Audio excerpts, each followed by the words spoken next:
A show that tackles the big issues affecting the BVI and the rest of the Caribbean. Searches for answers to today's big questions and gives viewers a unique perspective on developing stories. Follow the big story with me, Kathy Richards, only on JTV.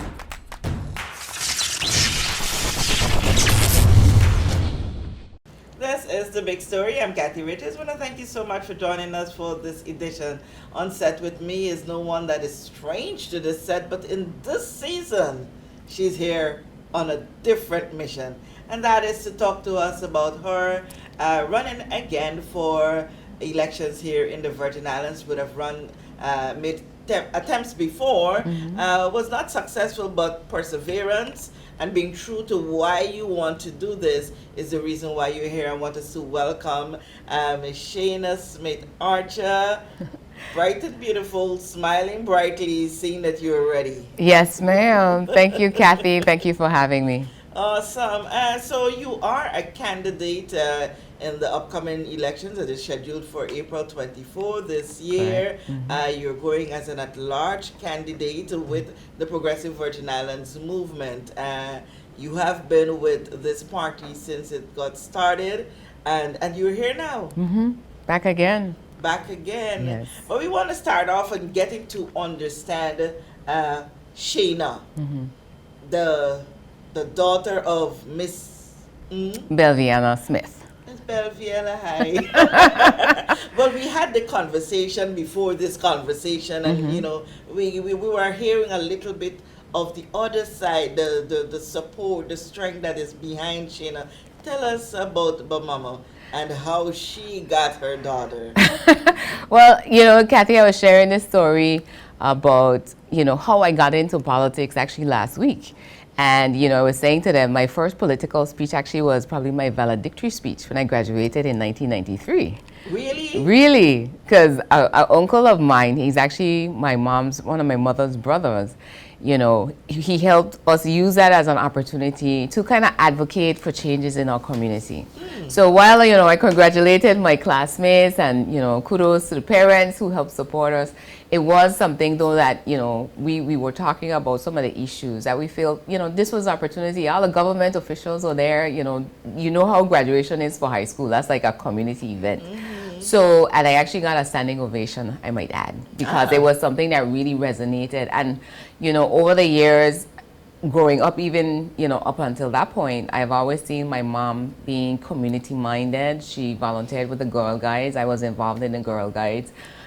She was a teacher for over 30 plus years in our public education system. And so she's always been concerned about the development of our country. You know, so when I became, let's say when I came back home from college and I was the president of the Civil Service Association, you know, she would always be following interviews, knowing what's going on, you know, and basically advising me.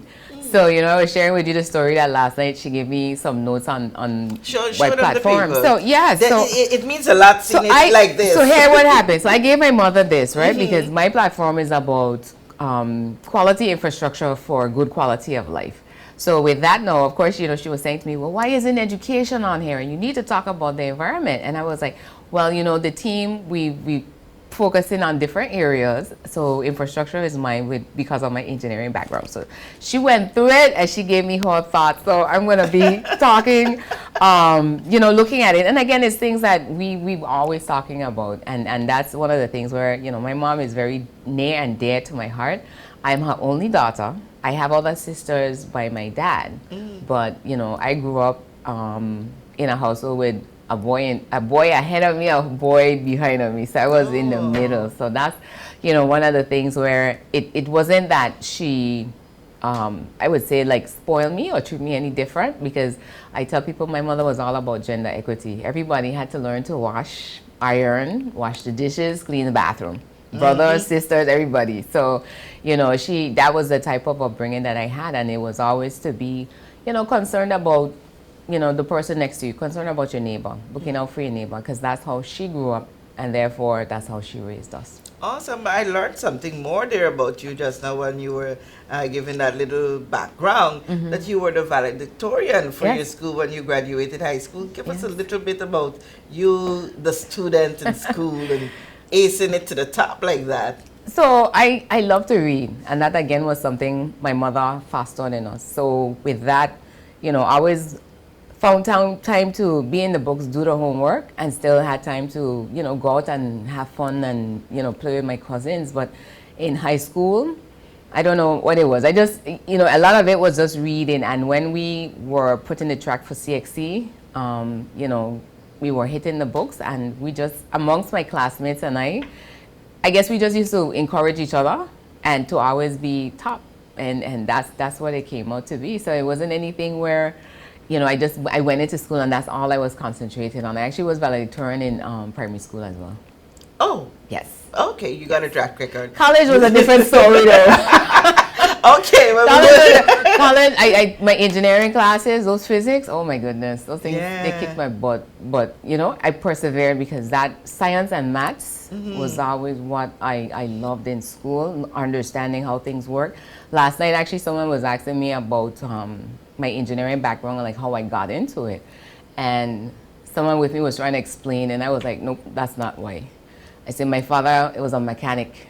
He was always fixing something under the house, and I was there, and it's like, Shaina, pass the wrench, pass the socket, pass the screwdriver. So, I learned about those things from early, and it was really piqued my curiosity. Again, I grew up 5 uncles in the yard, so it was like boats, whatever they were into, I was full speed behind. So from that experience, I think with in terms of my childhood, I learned a lot about, again, mechanical stuff.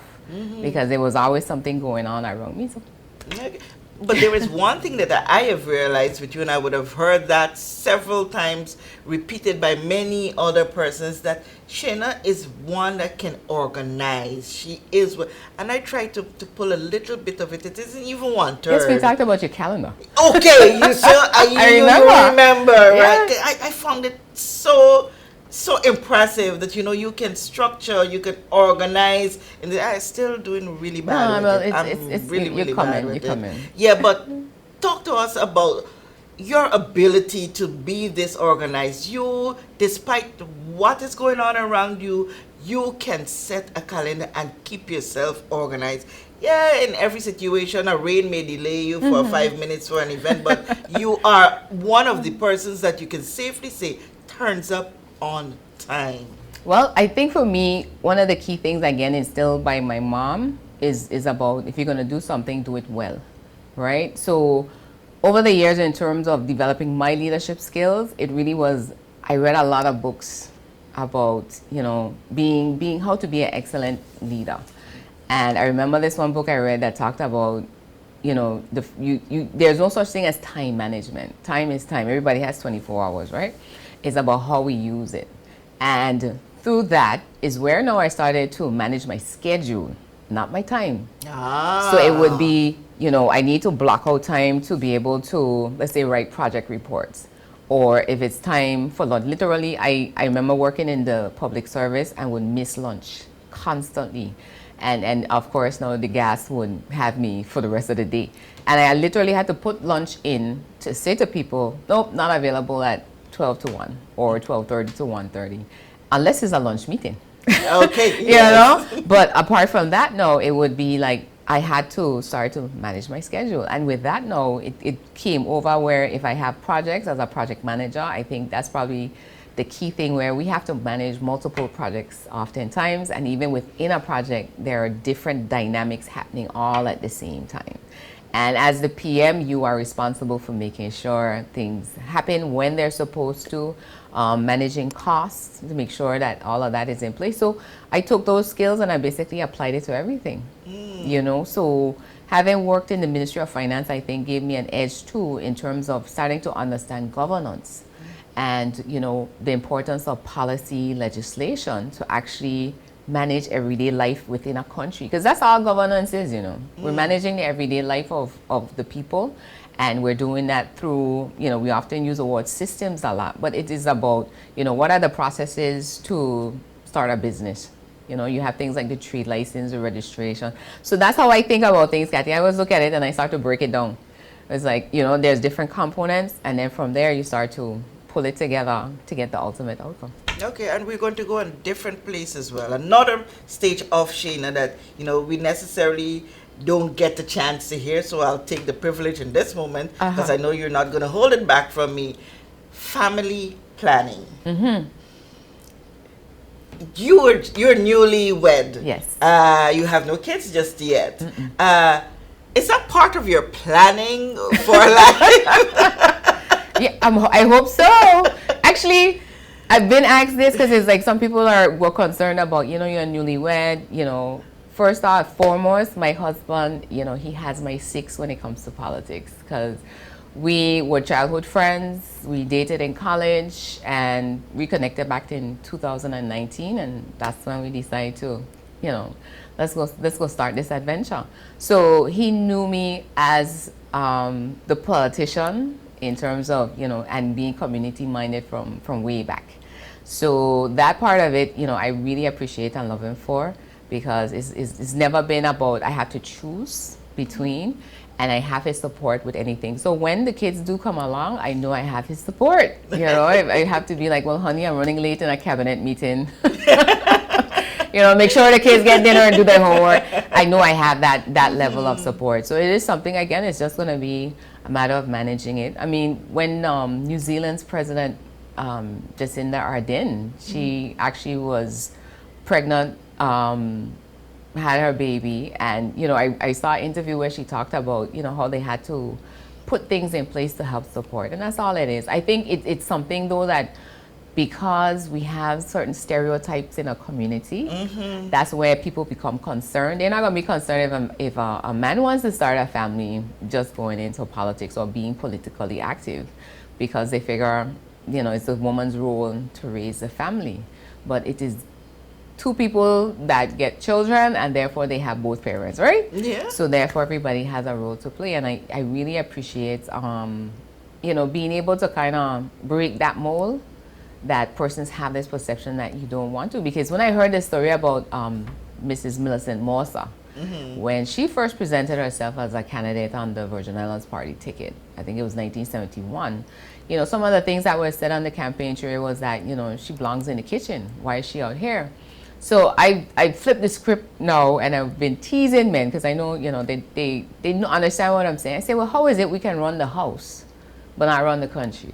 You know, and they were like, well, we're not saying that. I say, yeah, because if you could safely put your family, your household, everything, and say, you know, your wife or your partner is going to take care of it, you know, the country is going to be no different. It's just an extended family. You know, that's how I'm looking at it, because now it's more people that we have to take care of, and you have to be responsible for. And I need to also remind people, when our men, our grandfathers and fathers had to travel to Santo Domingo for months at a time to work and send money back home, they didn't know what was happening, and they would hope that, you know, everybody survives by the time they got back, because mommy made sure, you know. And some of those families you're talking about, but my grandmother had 9. Some people we know from that era had 13, 16 children. And you know, or women, God bless their souls, they held it down, Kathy. Right? So we come off of that stock, so we're not going to disappoint, and we're going to do what we have to do. Because we see you as this structured person and this person that plans everything. Is it something that you and the husband has now sat down and decided, okay, at this stage we'll see when the kids will start coming? No, he's not that structured. I got it. He is actually an engineer as well. He's architect and a civil engineer, Mr. William Archer. He used to run track, actually, by the way. A lot of persons been asking, who's my husband? And because he moved away several years ago now. But yeah, he's one of us, because the Archer last name was throwing him off. So yes, he's a Virgin Islander. You know, born and raised here, been working. He used to work at Public Works Department. And, you know, all the family are still, some of the family members are here. But yeah, he's not that structured. He's more like, you know, we put that in God's hands and let it happen. Okay. You know, we just have to make sure, again, we're prepared on whatever we need to make sure is in place, and go. Awesome. Yeah. Well, we get to know a little bit more from Shaina, other than the girl that we hear as a tomboy and this engineering girl. It's good to know Yes. you a little That's the other deeper. side. Yes. That's the other And side. another forum we may talk other stuff. Yes. But we want to give respect to mom. Oh, definitely. The ink on that paper says a lot. It tells of who she is.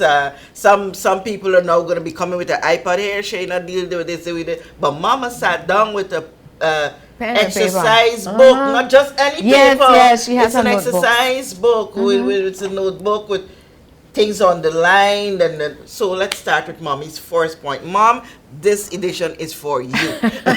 So we're going to mommy's paper. The first item she has on that paper is what? Well, she took the infrastructure theme that we're talking about. So she has like basic installations and facilities such as the roads, the power plants, transportation, and communication systems. Okay, so because we would have heard so much about infrastructure with roads and stuff, let's talk about power plants and yes. Well, before you move off of roads, one of the things I find, Kathy, is that we tend to just talk about going and fixing roads, right? But again, remember I told you I like to go back to breaking things down. So we have to look at the cause. Why are our roads so bad? Okay. You know, and when we look at that, we say, okay, so who's responsible for making sure the roads are built and maintained? And it primarily lies with the Public Works Department. So for me now on my card, one of the first things I have is that we need to rebuild the Public Works Department, right? When you say rebuild the Public Works When Department, we say, so you, I don't know if it was in your interview or some other interview, our chairman, Ronnie W. Skelton, talked about it, where, you know, when we look at the department itself, it doesn't have the complement of staff, equipment, and the money that's needed to actually keep our roads up to standard, as well as build new roads or to maintain them. So it has to start with, we have to look at where the department currently is. A lot of changes have happened over the years, and it's kind of one of those things where, you know, it's like we defunded it, so to speak, and it became something that's just the bare minimum. So from the Public Works Department, I knew from 20 years ago, it's a shadow of itself. So we have to go back, hire the engineers, pay them well. Another reason why a lot of they don't have the right staff complement is because we don't pay our technical people, our architects, our engineers, surveyors well in the public service. So I'm really excited to see what will come out of the public service compensation review as it relates to these persons that bring so much value to an organization. But yet, you know, we're still thinking about it when we did this type of work back in the 1970s, you know, not even the 80s. So we have to first start there. So when you put that in place, then you start to put a system now that actually will keep the roads up. So just budgeting $7 million for road works, that's not going to fix it. It has to be that you have the people and the equipment and everything in place that will actually be able to do the job. do we have those human resources readily available here that are willing to take up those positions in the Public Works Department? We do. And again, using my husband's experience, when the government actually sent him away on a scholarship to get a civil engineering degree, one of the challenges why he didn't stay in the department is because of the low salary. So he started working in the private sector, and there are a lot of others that were trained by the government in civil engineering and architecture. But again, we were not compensating them adequately. So they went into the public sector. I mean, the private sector, started their own businesses, construction companies, you name it. What we have to do again is go back to what we did then. Find our high school students who are interested, you know, the science tracks, and send them away to train. So long term, or I should say in the medium term, we have to look at the way to staff it up. I know a lot of probably the technical staff now is contracted, but in order to, again, start to build the department back for long term, that's what's going to have to happen. So we move on to the other. All right, so you said power plants, that's what you wanted to touch on? Yeah. Well, I combined I guess the three utilities in one. So we Yes. start with power, water, telecom. Those are always the chief complainer, you know? Telecom. Chief complaints. Starting with power, I remember actually we were in Virgin Gorda last week, that large team, and we were talking, I was asking Ronnie, as a former GM of BVI Electricity, why the sister islands don't have their own power plants? Well, with the exception of Anegada, everybody's connected to Tortola, so I don't see why if Tortola is down, why Virgin Gorda has to be down. Yeah. It's not the size population as it was before. That's probably the first thing for me. So maybe there was a time when Virgin Gorda had a population less than 1,000, but it is 10 times that now. So, but what he said to me was about land and finding space to put down all of that equipment to be able to power the island separately. So those are things for us now that we'll have to look at to see whether is it one that we do want to do fossil fuel or other alternate forms of energy, which is what is being supposed to be going into process for Anegada in terms of creating a microgrid from solar to supplement your fossil fuel generators. And again, look at what could be the solution in Just One Night. Because again, you want to have, what we always talk about is what we call redundancy or backup. So can we create a system or engineer a system such that if we do have to take down or something fails in Tortola, let's put it like that, or even doing maintenance, do we have enough surplus in the other grids that are able to keep you going? So it's like you don't miss a beat, so to speak. And because the importance of planning also even with your grid is to make sure that you are building in extra capacity. So you see, like me, foundations being cut all the time. So when these buildings are turned up, that is a new demand on the system. And if we're not constantly upgrading the system or creating a system where it can accommodate the load, this is where now we're gonna start to have because we remember when we had to buy a new generator every minute, every day. Power was off. 2017. And I haven't heard the corporation come out and say exactly what some of the challenges might be now, but I know whenever I go home and I see the clock blinking on my stove, power was off for the day. Off, okay. At some point. And what we did, and it was primarily because my parents were retired, was to buy a generator because they're home all day. We're out, my siblings and I were out working. So power going out wouldn't necessarily have been affecting us, but because they used to be home, we had to make that investment, and not everybody can do that. Yeah. So we have to think about, those persons that, they do need that, even the importance of medical equipment, always having power supply, those things are very important. A lot of people are home on medical care at home, elderly ones especially. Yep. Yeah. But let's quickly run over to to touch on the telecom. Yeah, we started that conversation and that topic created a stir. It's interesting. I've heard different stories over the years in terms of how government has approached, supposedly to try to fix it.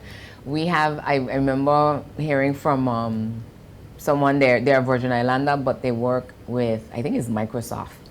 And, they talked about some of the things that need to be looked into. So it really is to have a conversation with the regulator, and the industry to figure out what is it that's needed to actually, give us a quality telecom services. Because those things are important, again, just from a governance standpoint, as well as access, because a lot of things now are going on the internet, and persons need to be able to have that access that's affordable and reliable. So those are things for our team that, we want to look at, not just going in and doing a lot of projects and programs, but again, those things that are going to impact quality of life. If all I have now is a cell phone, because a lot of people did not get back their home phones, this is your lifeline. I didn't even know that the home phone still exists. They do. So again, my mom, I couldn't get her to convert. So well, so we applied the exercise book papers. So we made sure. So the home, and again, it's you need to have those options, because again, not everybody's going to be able to afford a cell phone, afford cell phone service. So we have to strike a balance, I think, as an administration that says, you're trying to understand first and foremost that your society is not just one set of people. We have inequities. As much as we don't want to acknowledge it sometimes, you have low income, middle income, high income. And even within those brackets, you have different tiers. So we have to take into consideration. I mean, the situation when we had to put school online during the pandemic was a clear case. An assumption was made that everybody had electrical devices or electronic devices, sorry, and access to internet. So therefore, going to school online would have been, easy. And then when students started to be missing from class, then you started to realize, no, everybody doesn't have access. So, something had to try to be done, but, the absenteeism was still an issue. And there was that push to get back into the physical classroom as soon as they could.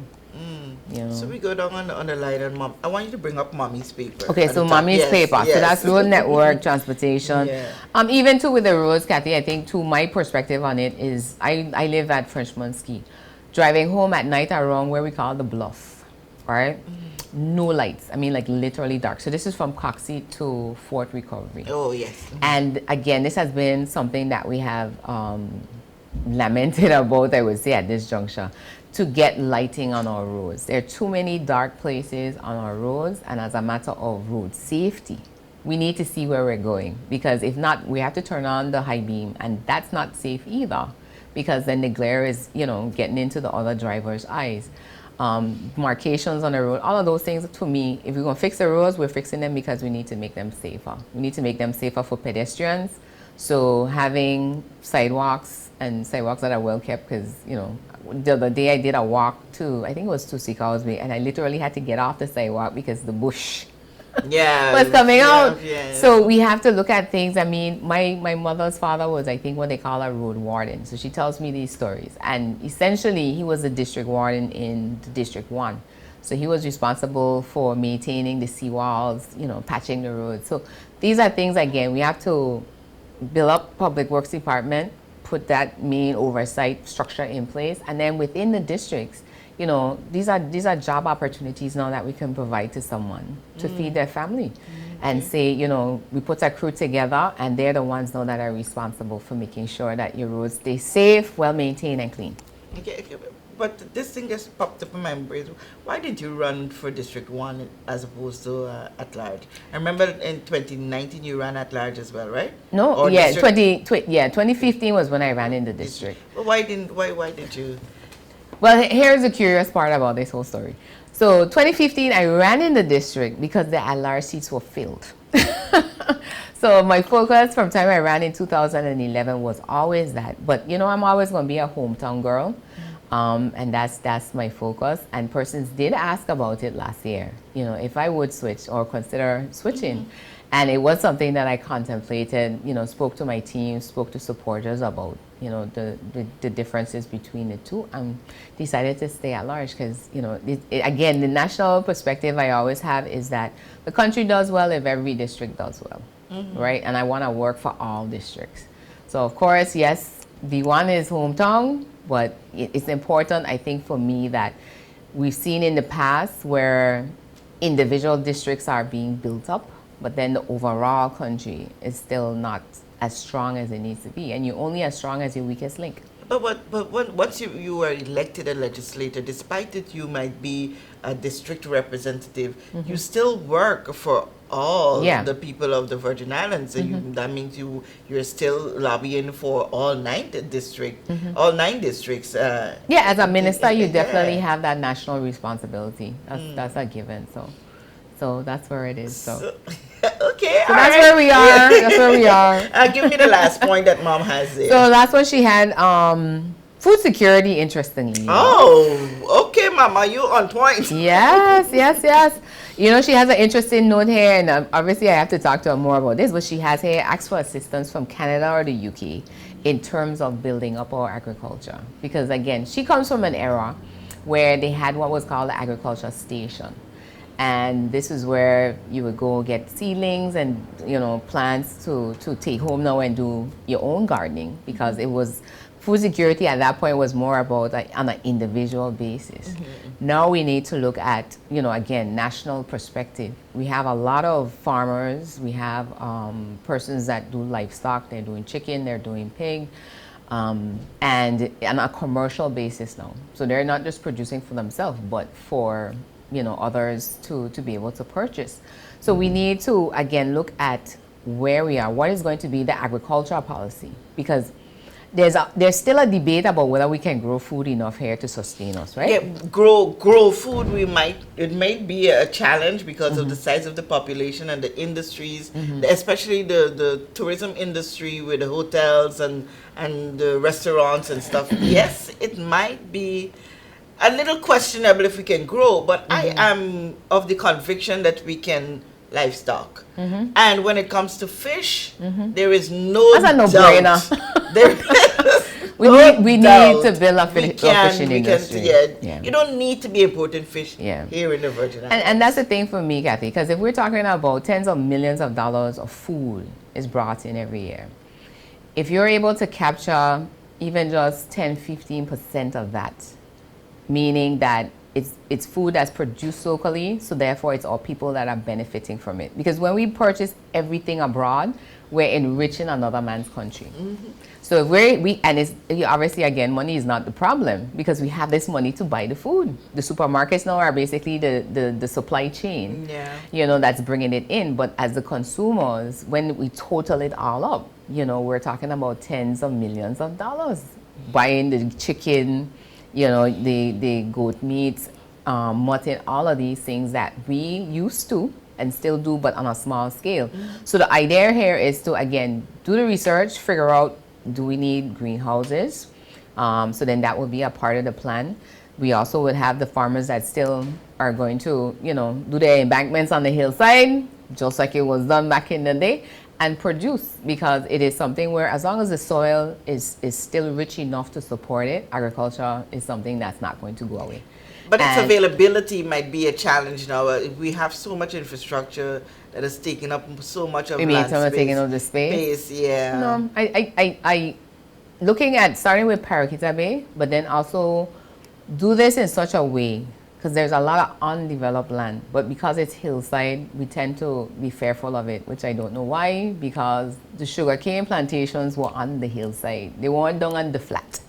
So it is something where, with even more technology today, farming on hillsides, it's not going to be as hard. But and this might be something where families might decide, okay, so instead of going and we use this as for housing, we might want to go start a farm and grow a particular crop. So it's not that you have to go now and grow everything, but we look at those crops that take 6 to 8 months turn around, and that's what you do. So the government's role now has to be, we step in and say that we're supporting you through, again, agriculture department, making sure it has its correct staff complement, has the equipment, has the resources to support any farmer. Because I remember my grandfather, he was a livestock farmer. He had sheep. And, they would help him with getting wire for his pastures, feed when we had drought. So to make sure that the animals still were able to eat and those types of things. So, and again, going back into the school system, we need to expose our young people to what are the career opportunities in agriculture and sponsor the scholarships for them to go off and study. And you do that over a period of 5 years, Kathy, you'll be surprised where we would be in 20. You see, so this is the engineer in me, Kathy. I can get it. you see the problem, I see the solution, and I'm like, no. Yeah. Because again, in my experience as chairman of the BVI Chamber of Commerce, I really started to appreciate and understand businesses are the backbone of the economy, not the government. Because truly, in the absence of businesses, like a very strong business sector, your economy cannot be sustained by just government spending. And even then, government has to get money from someplace. So it is through the businesses doing activity that is taxed. It's how government gets the revenue to do what they do. So if we focus on, the business persons that would be in the agriculture industry, what is it they want to do? Do they want to do agro-processing? So we don't want to just grow raw food and sell it, but actually now take some of it, process it. So now you get into light manufacturing. And again, train up the students so that they're the ones that are able to run these things. So in my mom's mind now, Canada and the UK have always sponsored different programs about different things in terms of development in the Caribbean. And we need to tap into any opportunities that we have there to help us further our development. I always wondered why, the Virgin Islands do not tap into those international resources that, aid countries, not necessarily just to throw monies, but so many international organizations are out there that provide training and other resources Yeah. to help a country develop. Things have happened in the background, I would say. And again, from working in the public service, I've seen it. So, Okay.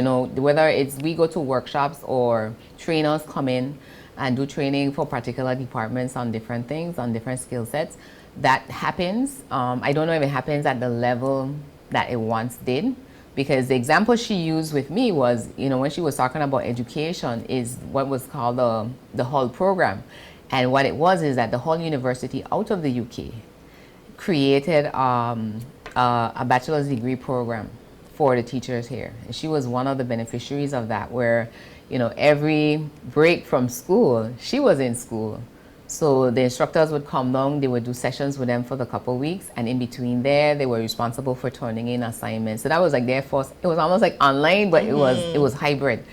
And at the end of it, they had a graduation in the cultural center, and my mom got to put on her gown. So it was really proud for us to see. Again, she's the type of person, she's a lifelong learner. She's always reading, watching the news, staying current with what's going on locally as well as internationally. And she has some very strong opinions about certain things, because she brought up, now we're on food, price control. So, I was saying, well, mommy, price control isn't like a straight line in terms of trying to keep prices in check, because we buy food. So therefore, if the cost of the food is going up overseas, It will definitely. if we want the businesses now to absorb that extra cost, it means that government will have to subsidize. So again, we have to figure out whether should I subsidize food coming in, or should I put that money in agriculture and fishing, to make sure now that because the food is grown locally, the idea and the hope is that you get it cheaper. So if I'm going to subsidize, I would rather subsidize the agriculture, the farmers and the fishermen, and put that money there. And again, encourage our people to understand that the food is actually healthier. So now this is another benefit of, focusing on growing our food and producing our food locally. Yeah, it really hurts me when sometimes you purchase some, especially fruits, and you put it down there and you see it there for 2 days. No, they got the preservatives on there, whatever it is. They got it to keep it looking good and keep it.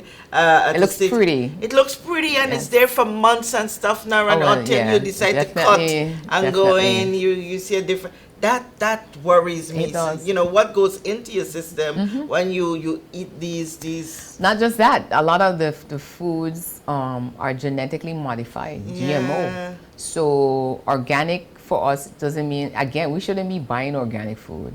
We should be producing Well, organic food yeah, locally, because yes. that's what it means. It's like you're not, using the chemicals, the preservatives, and, the apple wasn't picked 3 months ago before it hit right way.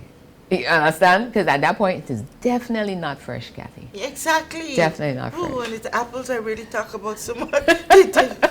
But yeah, we have to do that, and I think it also will help us tie back into a lot of our roots in terms of our culture and being a people that we used to produce. We weren't just wanting to get on Amazon and buy everything, or order everything, but that we do understand there are things, and that's what I love about seeing now with our generation of the young entrepreneurs that are coming, in terms of looking at, how do we start to produce something here that someone else would want to buy. Awesome. Okay, so we're coming down, we're winding down, and so we'll have to do the wrap up now. You have a paid moment now. Okay. That is to campaign, and that's a paid moment, but in your moment, I want you also to talk to those persons. We know that voter registration period has ended. There is no chance for those who did not go forward, but there's still persons who are registered and have a challenge in deciding whether or not Yes. they're going to go to the poll. And honestly, the word out there is that this year might just see the lowest turnout at the polls. Let's make that change. Yes, and I do hope that is not the case. So again, for those who may not know me, Kathy, I am Shaina Smith Archer, and a large candidate with the Progressive Virgin Islands Movement group. And we're out here wanting to essentially say to persons that we want to improve our quality of life. We heard the cries. All of us are going through the same pains, I would say. But it is something that we need to elect a group of persons who we know are going to be capable, have the character, and are competent to do the job. We always should, think about our political leaders as, these are the stores, these are the managers we're wanting to hire. And whether or not to vote, I know a lot of persons are saying the same thing to me. I said this on Sunday at our lunch. Our right to vote is something that came with blood, sweat, and tears. A lot went into us even being able to make that mark. And I think that there are persons that have presented themselves that are capable of doing a good job. We may have had situations where persons didn't do as good a job, but we shouldn't, throw the baby out with the bathwater, Kathy. We need to say, this is a system we have. This is how we put new people in there that we think we're going to be able to have the faith in. And we want to be able to restore the public trust in political leadership. Because to deny that a lot has happened, then we'll be really, detached from that. Yes, a lot has happened that has caused people to be discouraged and disillusioned with the whole political system. But if you use me as your example, this is my fourth time that I'm presenting myself to be a candidate and saying, I'm still hopeful. I'm still hopeful that the best days of our Virgin Islands are ahead of us. So on April 24th, you go out, you look for the symbol of the arrow, because again, we're going to be moving our country upwards and then on a better trajectory along with the rest of the team. For better days. Awesome, and thank you so much, Shaina, for always being that voice and being able to share your Thank thoughts you. deeply. And I wish you every success at the polls. And I want to thank you and Mama Smith. Thank you so much for what you've been doing for Shaina and your other kids, and also for the children of this territory. Now knowing that you were a teacher for so many years, this program was in salute of you. I want to thank you for taking so much of your time to sit with us here. To sit and listen to us here on The Big Story. Thank you for joining us.